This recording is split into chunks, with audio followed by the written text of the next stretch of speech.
Гагаузия Баканлык комитети башы ел yardımcısı Илья Uzun çizgileyden böyle datalar hem de anmak yerler getirirler hepsinin akıllarına historia anmasının önemliğini. Onun laflarına göre yaşayanlar mutlaka lazım yaklaşsınlar bu olaylara büyük saygılılıkla.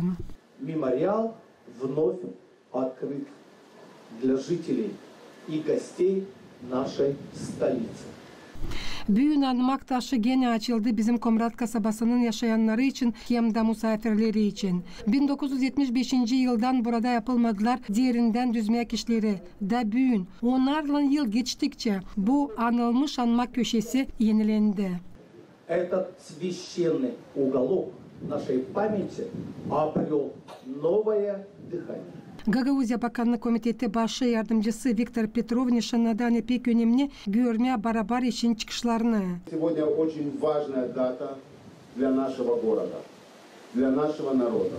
Bugün pek önemli data bizim kasabamız için, bizim halkımız için. Pek önemli bugün bilme historiyayı, geçirme ileri doğru, koruma hem de sayma. Kendi tarafımdan isterim söylemeye baş eğildirim bu kahramanların yönlerinde. Angları kaldılar bizim toprakta, kurtarıp bizim toprağı. Gagauzia Diş Bağlantılar Bakanlığı Yöneticisi Yuriy Kuznetsov nişanladı. Başkanın komandası yapacak hepsini ki böyle projeler giriştirilsinler sık ileri doğru da. Такие дни мы просто обязаны помнить в такие дни. Böyle günleri biz mutlaka lazım aklımızda tutalım. Böyle günlerde biz mutlaka lazım gelelim anmak taşlarına. Anma dini bizim babuları hem de dadoları. Niçin ki mahsus onların hatırının biz bugün yaşayız açık gök altında. Gagauzia şanlı jurnalisti Anna Jekova pay oldu duygularından. Nişanlayıp hani pek zor söyleme lafları bulunup anmak taşın yanında. Onun laflarına göre böyle datalara mutlaka lazım aklımızda tutma hem de sayma. Koruyup saygılı geçen zamanın anması için.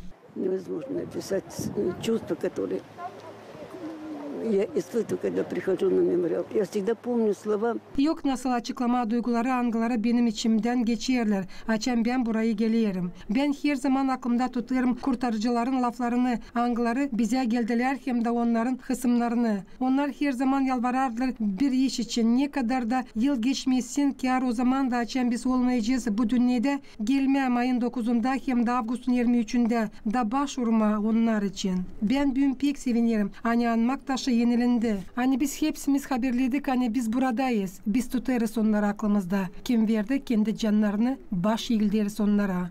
Всех, которые погибли, всех. Чтим их память и поклоняемся им. Toplantının paylanları çizgilediler hani yenilenmiş anmak taşı oldu. Anmak simvolu gibi şükür etmek hem saymak için o insanları anıları başladılar usuluk gelen evlat boylarına.